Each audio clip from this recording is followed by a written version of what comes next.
everyone, it's Paola from WTI, and I am currently wearing hair pieces, and I have them in the color burgundy, and I was trying to get a mermaid look, and I think I have achieved it. Let me show you how. Okay, so I'm starting here with medium length hair, and it's kind of wavy. The extensions I got are 24 inches, and they do come straight.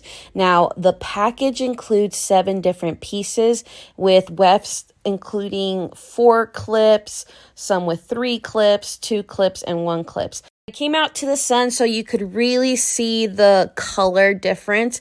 It matches my hair very well, but the extensions are a little bit more vibrant. So it's okay if it doesn't match perfectly. It looks like highlights in the hair, and it is so easy to install yourself. You're not going to need any help.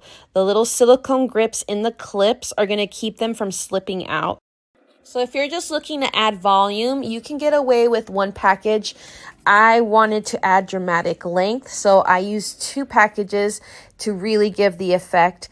Now, because it's natural hair, you can use heat on this and it will take really well. So this is a look that I'm going to be using for the Renaissance Fair, and next time, to make it easier, I'll definitely start with my own hair straightened out and then curl it with the extensions to really blend it in. Overall, I was really impressed with these Rimoss hair extensions. They were easy to use and they changed my look drastically. So if you want to change your look instantly or just give your hair extra volume, I recommend these. And that's my point of view.